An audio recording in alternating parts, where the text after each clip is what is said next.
The Santa Barbara County Courthouse Docent Council is proud to present retired California Supreme Court Chief Justice Ronald George in conversation with Docent Thomas Reynolds. Please join us as Thomas and Chief Justice George reflect on Justice George's long and distinguished career in service to California. Good morning, everyone, and welcome.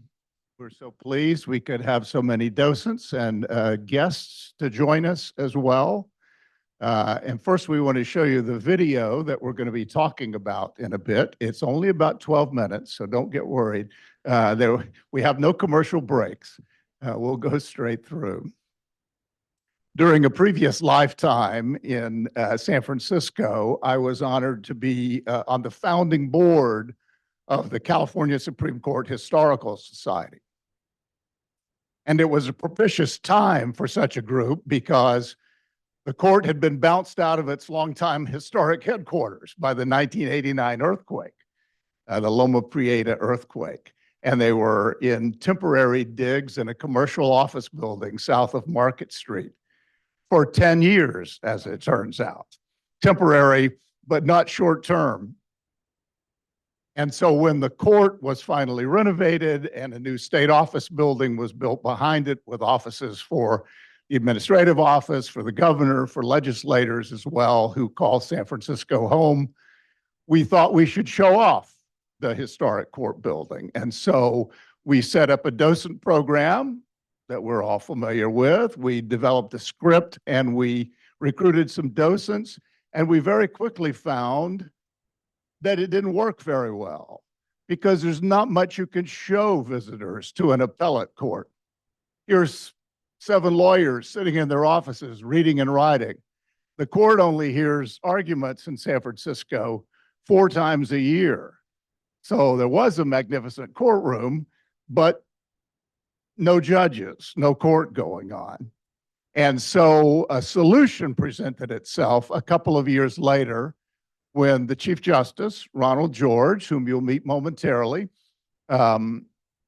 decided that the court should be more accessible and more known to the public. And so the court embarked on a series of, on a road tour, as it were, and held arguments not only in its usual spots of San Francisco, Los Angeles, and Sacramento, but also in other places like Fresno and San Jose and Santa Barbara, which we'll talk about in a bit.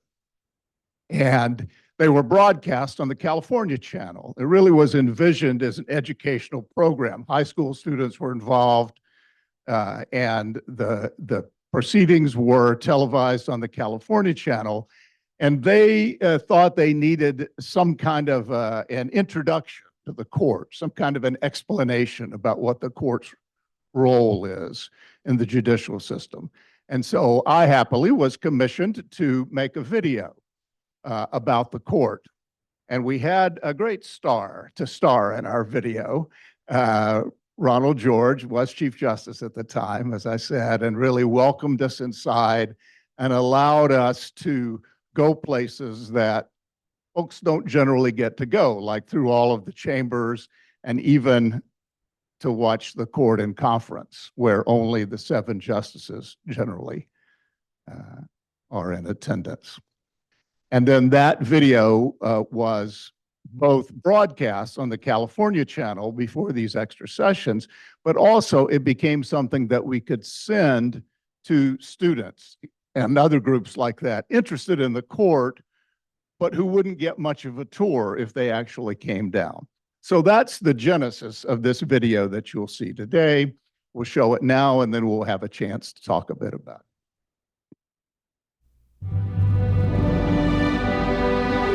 In San Francisco, across from City Hall and the Civic Center, the California Supreme Court presides. This classical building has been the court's home since 1923. Inside, the 7 justices of the Supreme Court have the final say on California law.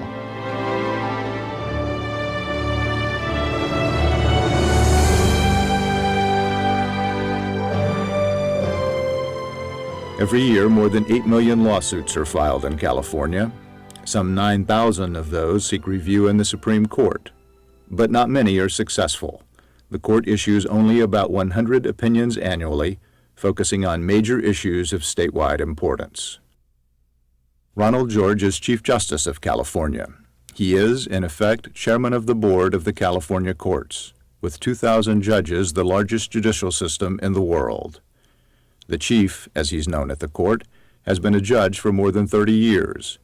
The governor appointed him Chief Justice in 1996, giving him responsibility for the Supreme Court and for all other courts in the state. I figured out that my time tripled when I went from being an associate justice to being chief justice, and I still give my all to the opinions, but I've learned to get by on a lot less sleep in terms of all the administrative responsibilities. Sometimes I'm asked, why do you have your robe hanging in the corner of your chambers instead of the closet? And I say, with all my administrative responsibilities, I like that reminder that I'm actually a judge who sits on the bench. George is the 27th Chief Justice of California. Portraits along the hallways and a brass plaque in his chambers memorialize those who came before. A sense of history is heavy in the air.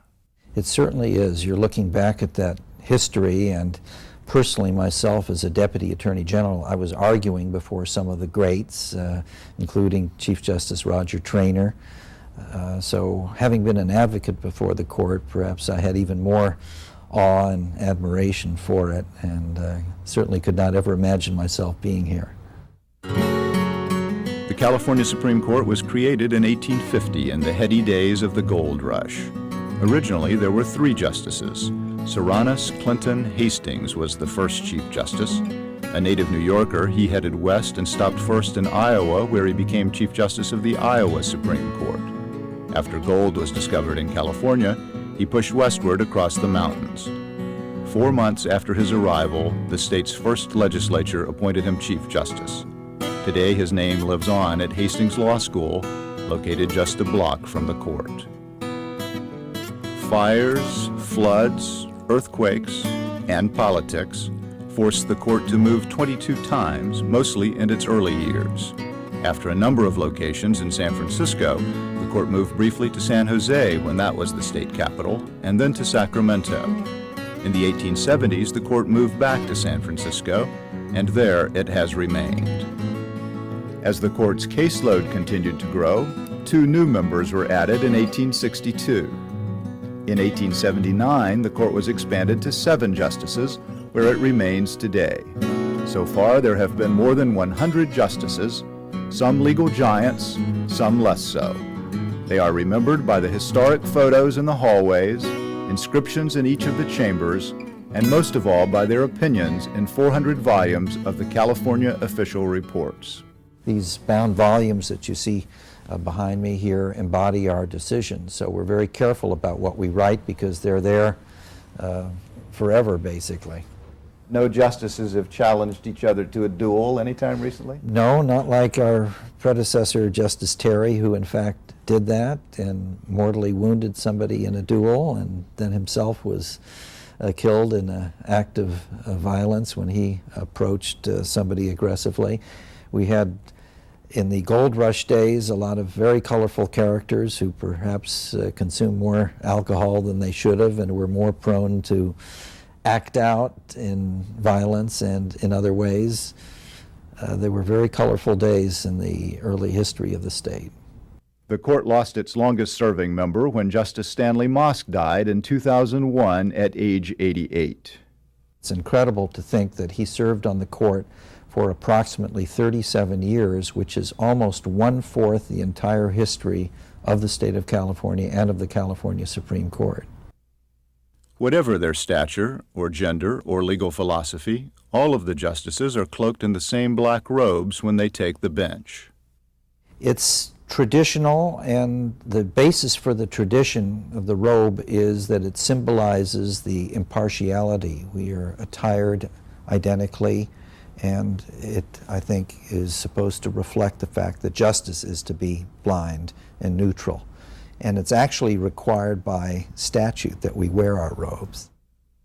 The justices gather in the robing room before sessions of court. We don't have any formalized procedure like the U.S. Supreme Court, where I understand they each shake each other's hand, but we are there for a couple of minutes and exchange greetings, and then basically we file out to do our job. You can never tell whether there'll be a barrage of questions from all 7 of us almost simultaneously, or whether there'll be these deathly periods of silence that sometimes unnerve an attorney even more. Good afternoon, ladies and gentlemen. Our ladies start. Supreme Court arguments are much different than a trial. There are no witnesses. There is no jury. There is no evidence. It is a serious dialogue between lawyers and judges. The 7 justices sit on the bench in order of seniority. Lawyers for each side usually get 30 minutes to present their arguments and answer the justices' questions. Except in the summer, the court hears arguments the first week of every month. In San Francisco, the court sits in its historic courtroom, recently restored to its full architectural glory. 4 months each year, the court hears arguments here, 4 months in Los Angeles. And for 2 sessions each year, the court returns to its historic courtroom in Sacramento, in the shadow of the state capitol. On occasion, the court sits elsewhere. If we disagree on that part, Before oral argument, the justices have read the briefs and staff analysis and made preliminary decisions about the case. The arguments are a final opportunity for lawyers to persuade the court. The opinions very frequently are affected by oral argument in terms of things being changed. Now, in terms of a 180-degree flipping the case around, that occurs rarely, but I have seen it happen where before we even have our robes out, we're looking at each other saying, well, that certainly changed things, didn't it? And the loser comes out the winner. After arguments, the justices immediately confer about the cases they've just heard. The conference is held upstairs in the Chief Justice's chambers and is strictly confidential. Only the 7 justices are present. We each have a designated seat, and there is a brass plaque at the back of each seat in order of seniority. So for many years, Justice Mosk sat here. Now Justice Kennard is the most senior justice, and we go around the table in order of seniority with the junior justice speaking last, and then finally the Chief Justice after that. So this is sort of the holy of holies here. Yes, the inner sanctum. We come up here at noon after the morning cases, generally 3 cases, and again at the end of the day for the afternoon 3 hours worth of argument. And is it a spirited discussion? It often is. We can spend a great deal of time hashing things out in addition to all of the written work that goes back and forth. The chief assigns one of the justices, and sometimes himself, to write the court's opinion. Then the work moves to the individual chambers. Unless the arguments have changed things significantly, the memorandum prepared before argument is generally the starting point for a draft opinion. All 7 justices must sign off on every word of an opinion, or write separately, concurring or dissenting. To help with their research and writing, the justices each have a staff of permanent research attorneys. There are no quill pens at the Supreme Court. Much of what was once paperwork is now in electronic form. The back and forth may go on for weeks, but under the state constitution, the justices have only 90 days after hearing arguments to render a decision. All decisions are in writing and are published and immediately made available on the Internet. About 20% of the court's work, and a large amount of its paperwork, consists of cases in which the death penalty has been imposed. The Supreme Court must hear every death penalty case. in every death case. And if it affirms and an execution is scheduled, the court is involved until the very end. There is an open line that is connecting our court as we gather around the Chief Justice's conference table to the death chamber in San Quentin in case there should be any last-minute stay request or petition filed with us. And when the execution procedures start, which generally is a minute or 2 after midnight, the associate warden or one of his designees typically will ask the clerk of the court who is with us whether there is any cause pending before the California Supreme Court why the execution should not go forward. So we end up being involved in a rather solemn duty there, and there have been occasions where there are last-minute filings with us, and we are here half the night, or in one instance I can think of after 6 a.m. in the morning until all legal challenges are resolved and the matter is finally disposed of. Matters of life and death, of liberty, questions of justice. This is the work that takes place inside the California Supreme Court.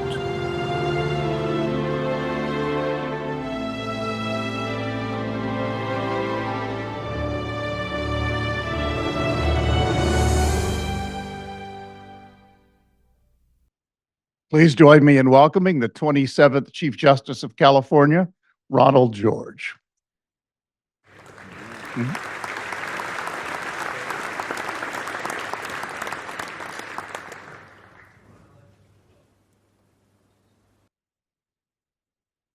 You can clearly see we don't have enough teenagers involved in this club for our technical purposes. Well, Chief,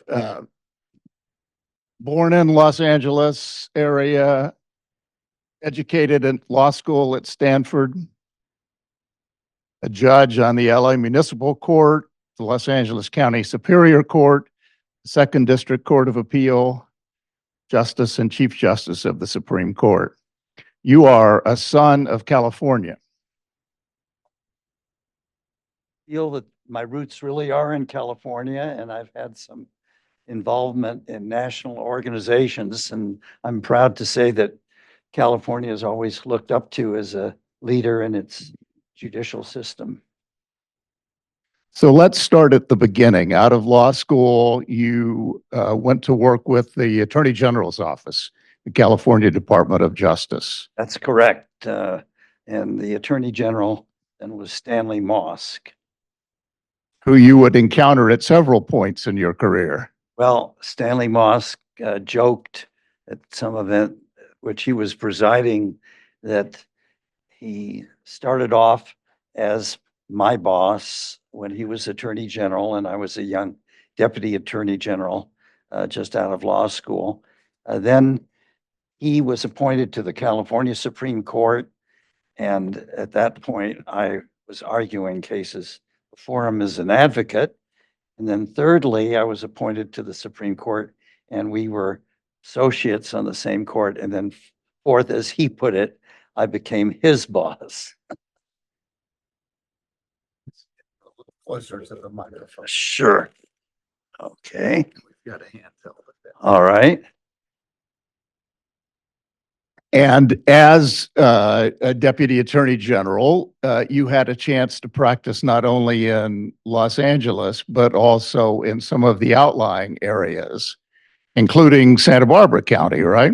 That's correct. My assignment was mainly appeals from the State Court of Appeal, and then the State Supreme Court, and then ultimately 6 appearances before the U.S. Supreme Court. But I also did some work for the trials and investigations section, which caused me to come to Santa Barbara and other counties to investigate and try cases. And they didn't always care what the boys from LA thought, I understand. Most definitely not.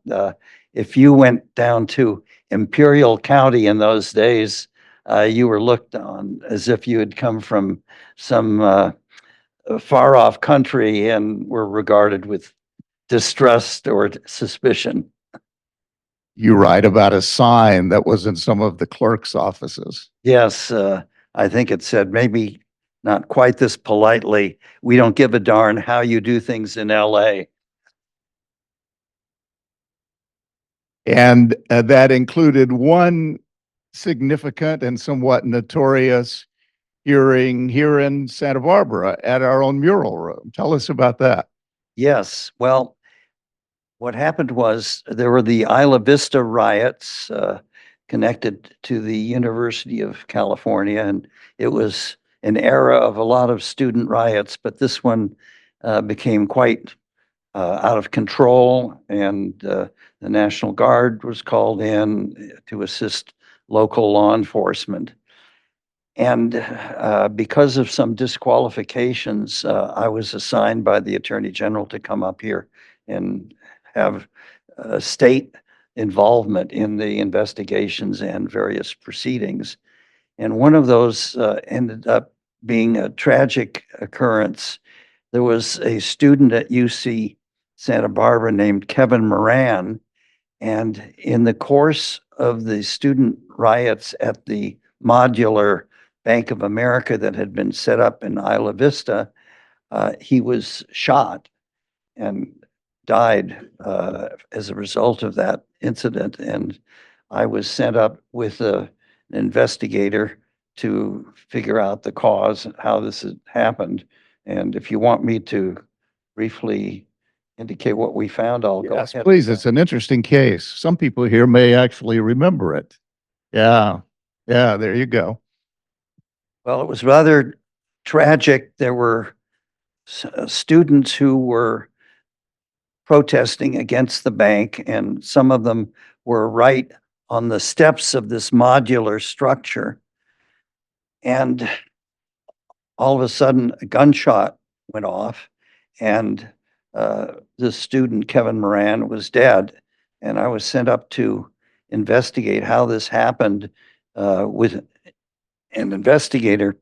And the initial gunshot was determined to have come from the fact that a law enforcement officer jumped out of his vehicle, and possibly due to a defective safety, the weapon discharged accidentally, but it was hard to figure out how he got killed because the weapon was pointed straight upwards. There was a fence in between the officer and the Bank of America steps. And I had the benefit of the Department of Justice Criminal Lab, so they're really the ones who solved this whodunit. They examined the bullet, and they found that there were two items inside the meshed, folds of the bullet that went into Kevin Moran. One was a white mineral substance, and another was a fiber that did not match anything that was worn by Kevin Moran. And the lab figured out that during the course of this protest, when white limestone rocks from the rooftops were being hurled by the protesters at the bank, that when this weapon went off, it ricocheted off a white limestone rock that had been thrown in the air and then had a downward trajectory passing through the garment of the person standing next to Kevin Moran, where it picked up this fiber and then killed him. So that was quite a whodunit, but since local law enforcement was removed themselves from the case, they were disqualified with their own officers being involved. I was asked to come up by the Department of Justice and conduct the investigation and the coroner's inquest in your beautiful mural room. It was a multi-day affair in the mural room, right? Yes, it was. I think it was about 3 days, if I remember correctly. And you were the person on your feet the whole time. I was with tile floors. I still remember it. I was a young man, but I was the only lawyer putting on the whole proceedings. It was one side rather than a contested opportunity to sit down occasionally. So I had a real appreciation of all the beauty and majesty of the courtroom, and a little bit of sympathetic ache to my back from standing on the tiles for 3 days. We tell people in our tours that it's a beautiful room, but it never actually was a courtroom. But there are a few exceptions to Yes. that, and this was one of them. Yeah. And then you became sort of a specialist in the death penalty. I did somehow, and I was assigned to ultimately, after arguing several death penalty cases as a deputy attorney general. And those cases, by the way, under our state constitution, go directly to the California Supreme Court without the case going through the Intermediate Court of Appeal, as do all other cases. Well, I was involved ultimately when the case went up there. I'd had several cases involving the death penalty, including the Sirhan prosecution for the assassination of Robert Kennedy. But then finally, when the death penalty itself was under attack, I was assigned to argue in the state's case in favor of the death penalty, and then did so again before the United States Supreme Court. And I wonder if that's not work that later you might have had second thoughts about after you were on the Supreme Court and you had to review all those death cases. Yes, because under the Constitution, all criminal cases go through the State Court of Appeal except death penalty cases, and those go up straight away. So with enormous transcripts, the cases often take several months, and it's a major part of the court's caseload, even though in fact, there has not been a death penalty carried out in for numerous years. You said 20 to 25% of the court's time during your service was on Yes. death cases. Yes. And you eventually decided that it was almost not worth it. Is that right? Well, it was my job to represent the state's interest and under the Constitution had the interest in having a death penalty. But as a practical matter, there was an enormous amount of resources, human and financial, put into those death penalty cases. And I guess it became my view that the people had the right to have a death penalty, but that it was perhaps not worth all the time and effort and expense if the courts were not allowing the death penalty to proceed. And that was a judgment call that had to be made by persons other than myself, of course.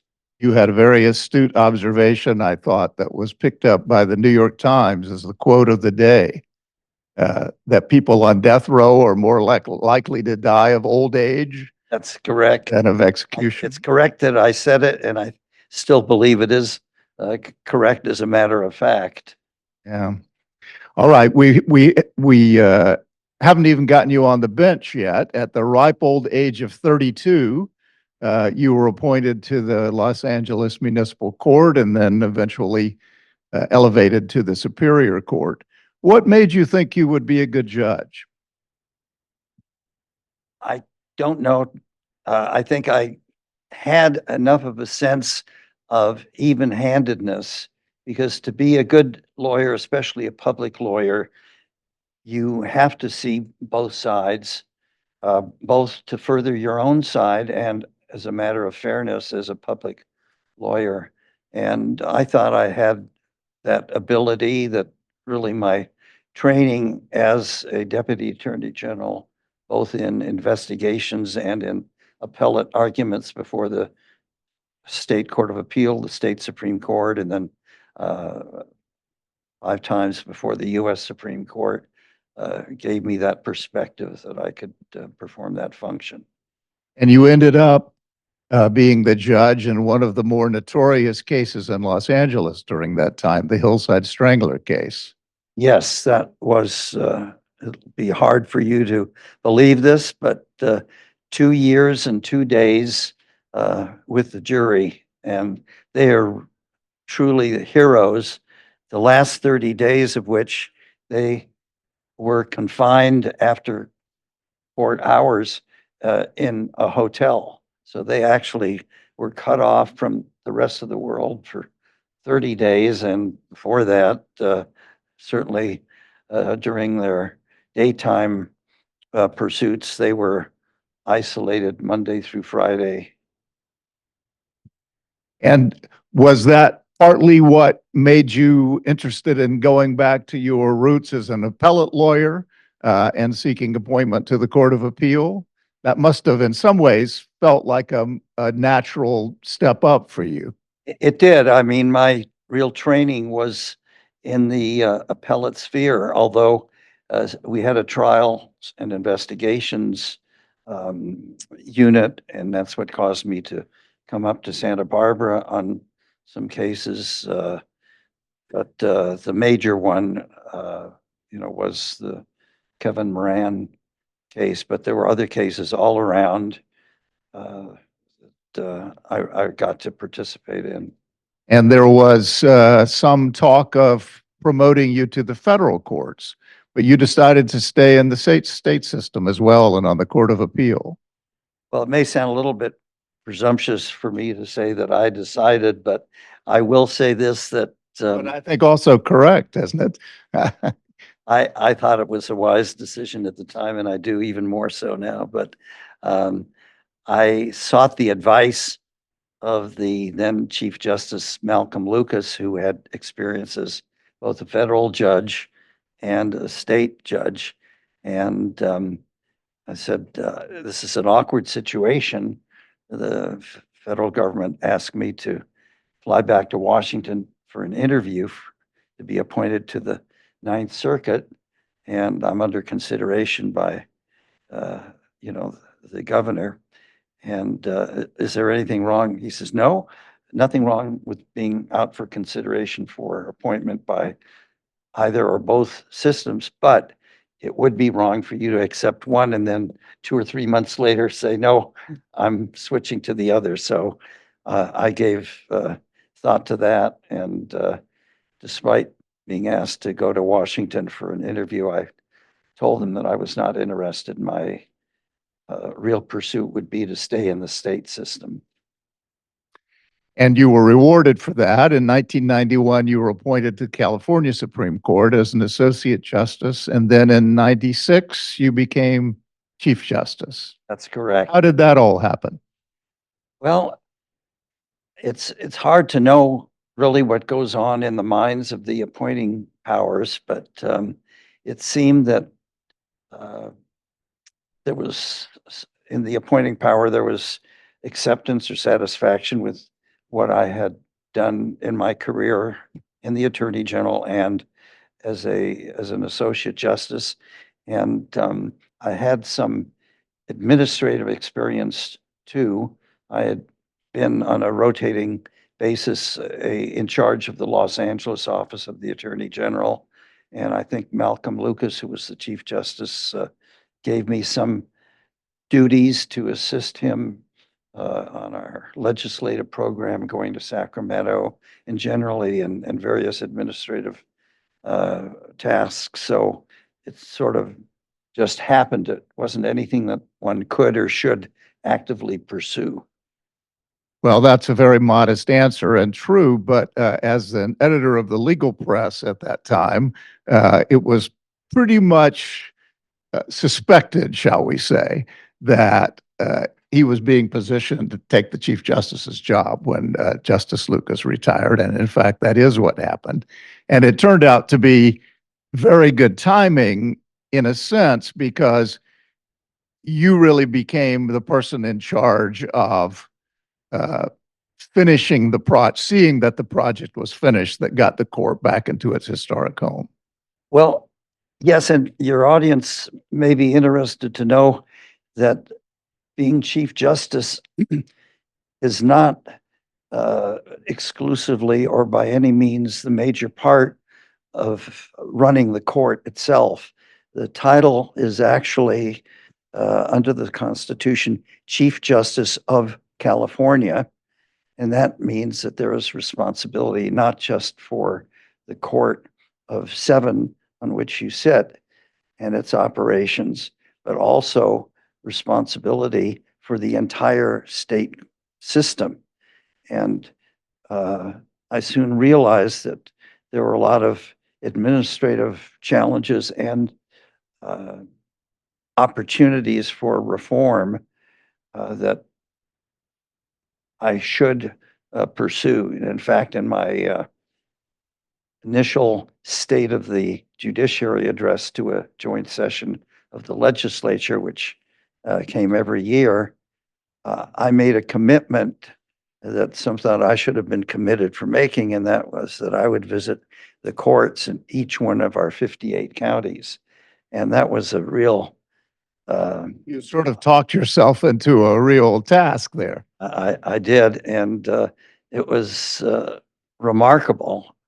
I mean, just one tale, going to Sierra County, I was met by the local reporter who said that he was also the editor and the publisher and owner of the publication. And not only that, he was the delivery boy. And especially in the winter months, he would himself fly Cessna without anybody accompanying him and try to drop the local newspaper as close to the front porch as possible. And he claimed to be a distant relative of the Wright brothers, and his last name was Wright, so I didn't question that. But it was that tour of the 58 counties that really informed a lot of your program as Chief Justice, right? What you saw in visiting those different courts. Exactly, Tom. It really did, because I saw a lot of duplication between our structure of trial courts. We had 3 levels: Justice of the Peace Courts, Municipal, and Superior Court. All of those 3 were trial courts, depending upon the population of the area and other factors, historical and otherwise. And I learned a great deal about the deficiencies. There were courtrooms that did not have a jury room for the jurors, a jury assembly room.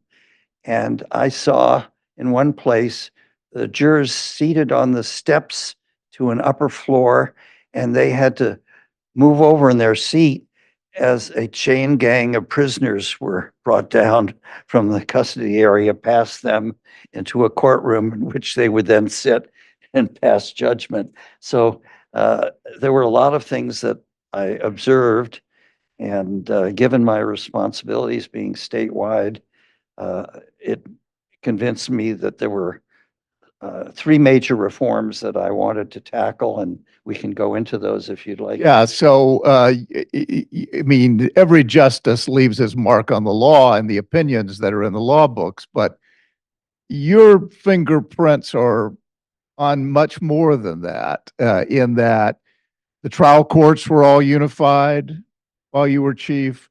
The state took over funding for the courthouses, not a task that's finished, some of our court administrators would tell us, and took ownership of all of the different courthouses as well. 3 really fundamental changes in the California judicial system.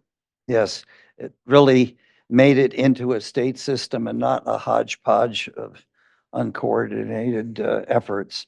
So the Justice of the Peace Courts, the municipal courts, and the superior courts were unified under the Trial Court Unification Act. Not always to the great delight of the Superior Court judges, right, who took their title seriously.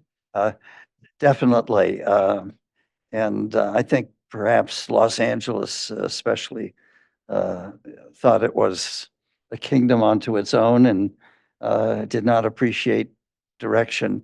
But as you say, the responsibility as well as the title is to be Chief Justice of the state and to consider the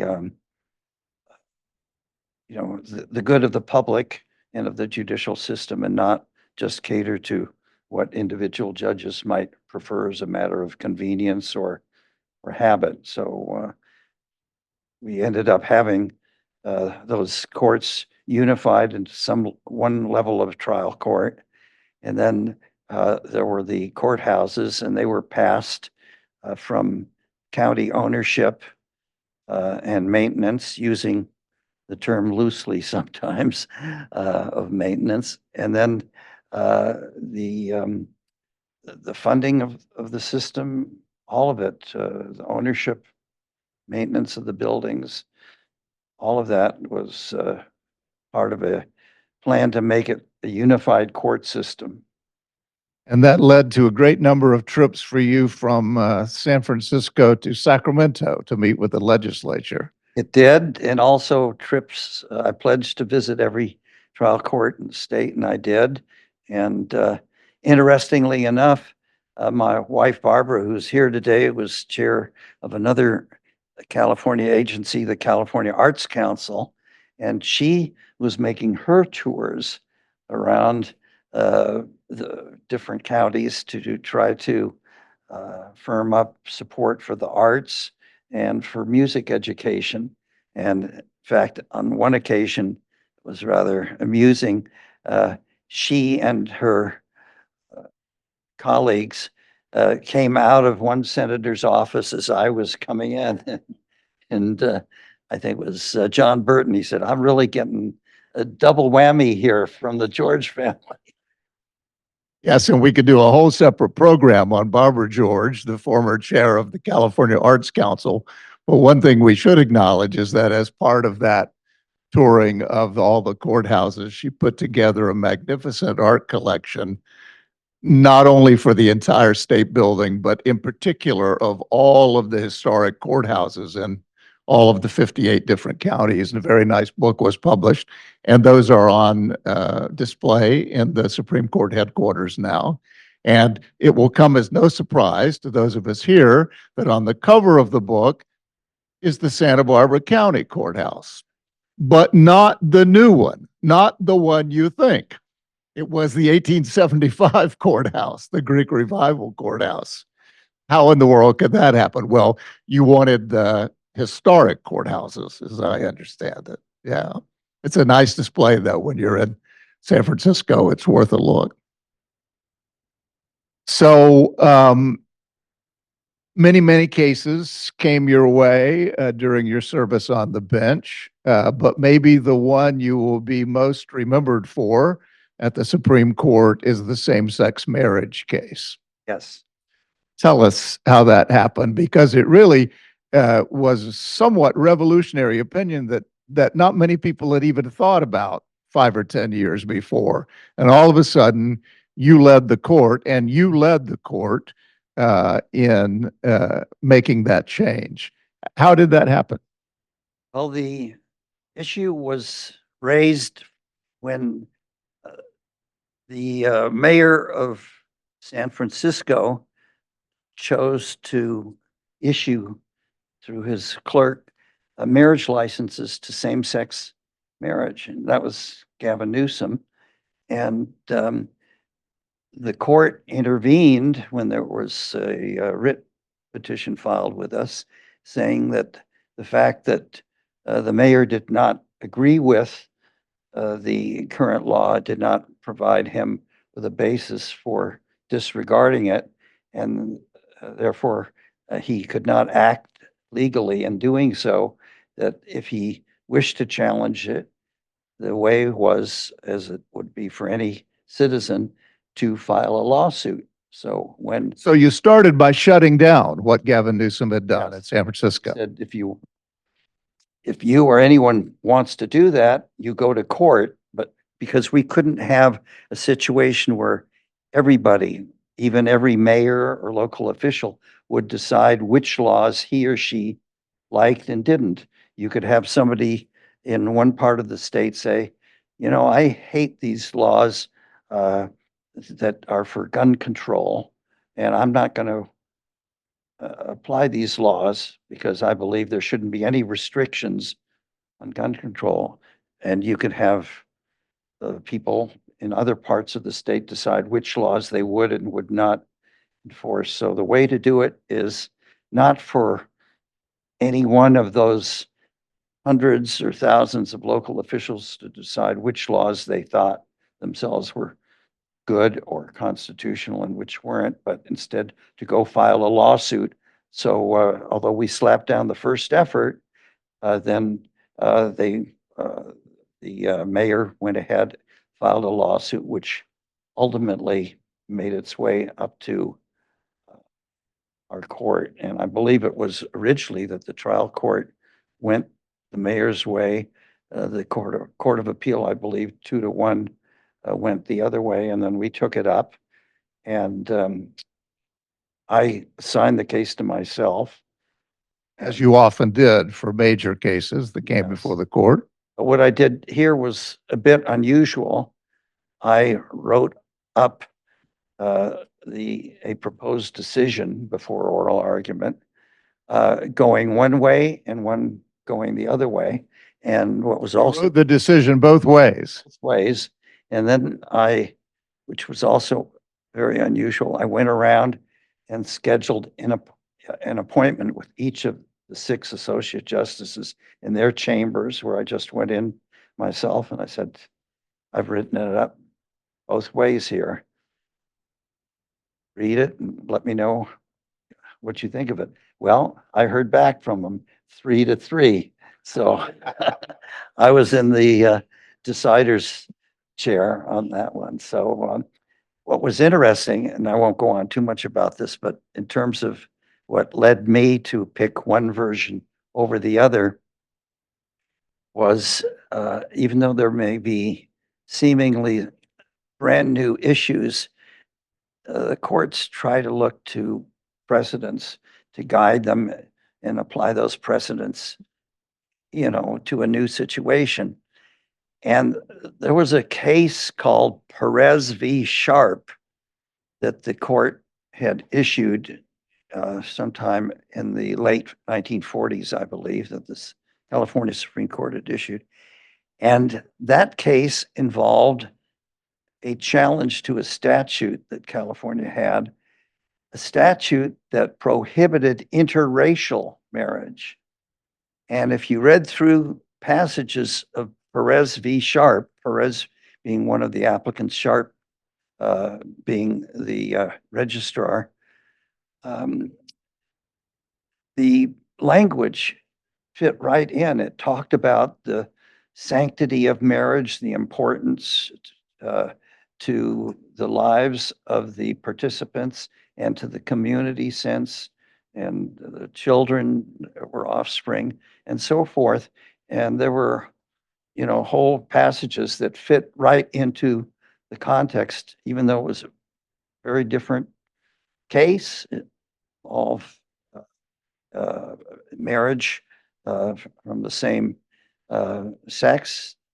It was fundamentally a question of interpreting that language on the racial discrimination statute involving marriage. And we might note that it took another 20 years before the United States Supreme Court came to the same decision about interracial marriage. Yes. And so you really, Often a leader and a head of the U.S. Supreme Court. yeah. So you really saw this not as a same-sex marriage case or not as an interracial marriage case, but as an equal protection of the law case. Yes, exactly. One can challenge a distinction made by the law if there isn't any basis for making a distinction. And that was certainly the case when one analyzed the fundamental nature of the institution, the right to have that relationship recognized with all the tangible and intangible benefits and attributes. And this time it wouldn't be 20 years before the United States Supreme Court followed. It took only about 5 or 6 Yes. before they made the same ruling. Yeah. That stay with you as a positive development in the law during your time on the bench? Well, it did certainly, because what was perhaps a bit of a startling decision for some soon became the norm, and as recognized by the United States Supreme Court. So we weren't out on a ledge with Massachusetts by ourselves, but it was something that, given the nature of the institution, it seemed that the court really had no other way to go if it examined and followed its precedents. Yeah, interesting. And to that point, though, about the California Supreme Court being what we sometimes call the most followed Supreme Court in the country, that really is true. And there's fairly compelling empirical evidence to support that, that the California Supreme Court often gets there before other courts in other states. Yes, it's been true in other areas such as consumer rights and other matters. So, He doesn't look like a radical, does he? I want to leave a little time for questions because I'm sure there are some here. And for those of you who are joining us, the Santa Barbara Women Lawyers have arranged for CLE credit for 1 hour for this program today. So be sure you sign up in the back if you want continuing legal education credit for the chief and the film today. Are there questions from some of you about the courts or the Supreme Court or the Chief Justice? I know George Eskin has something to say. Thank you so much for being here. my pleasure.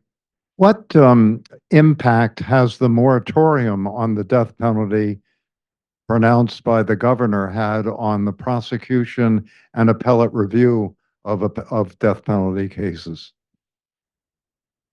My understanding is that they still go through the required procedures, the cases go up, but nothing happens to them. And I would rather have the issue resolved than have it exist in a moratorium unless there's some particular deadline or event that the case is awaiting. Because I think that if you have laws on the books, they should be followed or they should be abolished. But I think it does not further public trust in the laws to have laws in other areas as well on the books and then say, well, these laws we don't take seriously.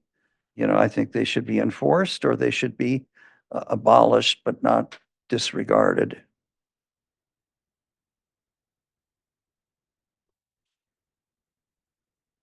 Betty?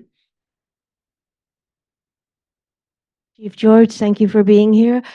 Do you have some advice about key points to make in your brief that would make it more likely than not for your case to be taken up by the Supreme Court?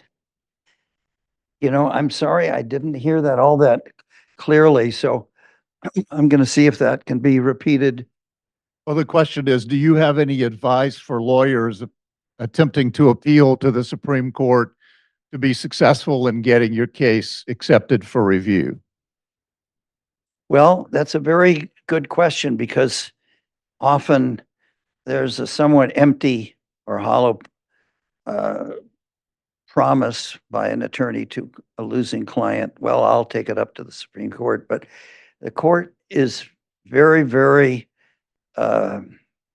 selective about what cases it takes up. And talking about the state Supreme Court, there really has to be, aside from the death penalty cases, which are automatically reviewed, but not necessarily acted on given the moratorium.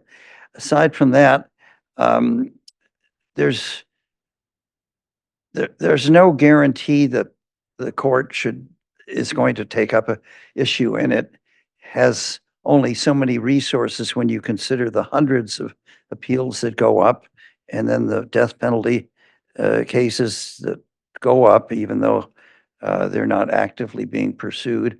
So the court has standards that involve whether the case presents a novel question that really deserves high court review. And sometimes, even if it's a novel question, if there isn't a real urgency, the court and the legal system prefers to see it work its way up the system and acquire, let's say, more input and a better basis for ultimate Supreme Court review.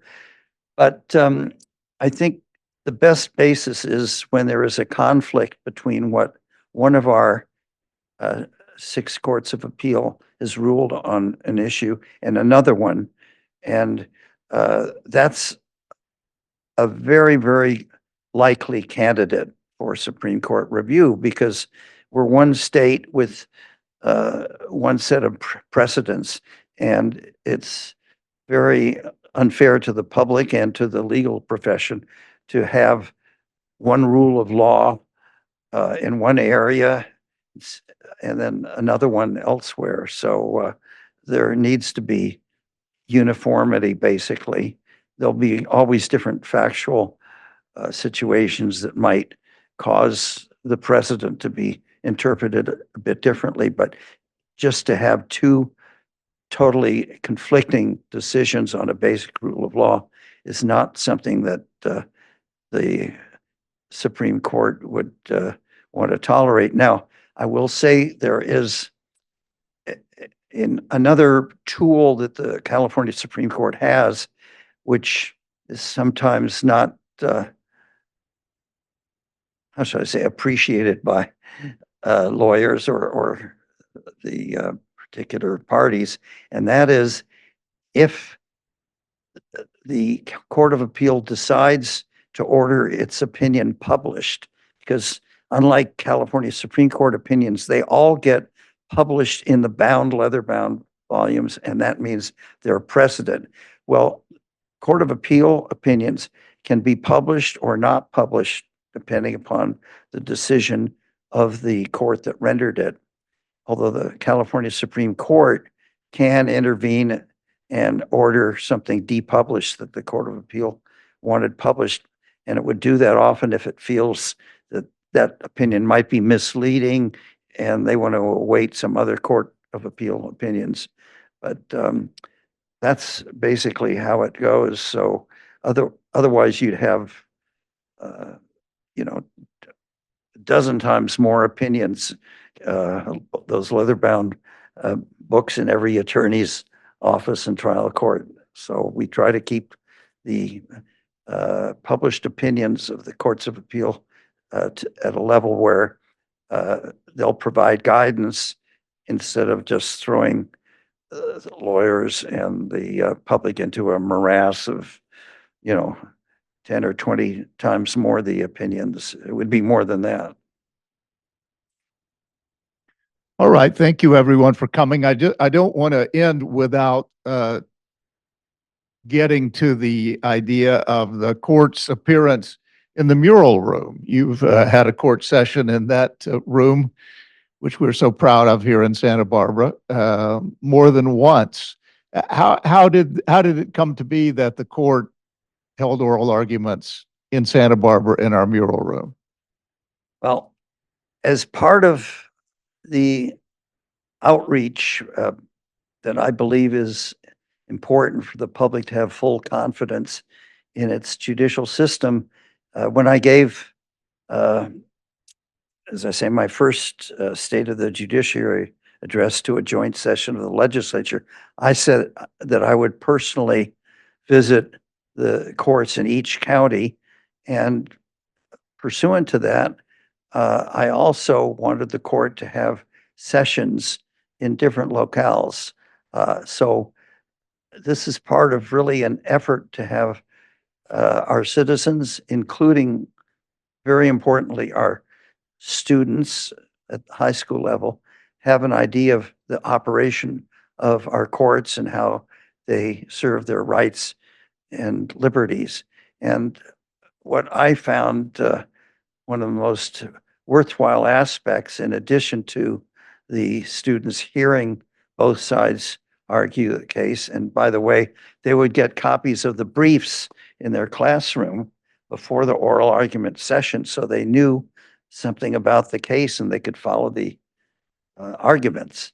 And then they'd have a discussion after the oral argument with their teacher in the classroom. But what was really a lot of fun was we would select several students, or rather we would direct that the teachers would select several students at the beginning of each of those sessions to address the court and ask questions that didn't relate to the cases, but to the legal and judicial system, to furthering a career in the law, do all sorts of questions. And there were very astute questions often. And what really, I think, gave them an added sense of pride was the opinions, as I said, of the Court of Appeal are published to a certain degree by decision of the Court of Appeal and the Supreme Court deciding which Court of Appeal decisions should be. But the Supreme Court opinions are all published in those volumes that you see in lawyers' offices and in courtrooms. Well, as part of that, the student session would be in those volumes. So if you open up some of the volumes that are in lawyers' offices, courthouses, and all that, you'll see at the end of it a transcript, sometimes with a picture, a student announcing his or her name and high school. And here's a question, and it might be, what's the best course of conduct to become a prosecutor or a defense attorney or a judge? Or it might be something totally different about the operation of the legal system. But it was wonderful to see those lawyers waiting nervously to argue their cases on the morning or afternoon calendar have to sit there and see these students ask questions, and I would rotate it among the justices in terms of assigning the questions. And the judges didn't know in advance what the questions would be, and they would give advice on a career in the law or handling certain cases or on the operation of the court system. And that was a real part of the students' educational experience. And then seeing that their session, their question was included at the end of one of the volumes of the court's published opinions. So if you wonder why there's so many lawyers in California, we can blame that on him as well. Thank you, Chief. Thank you for joining us.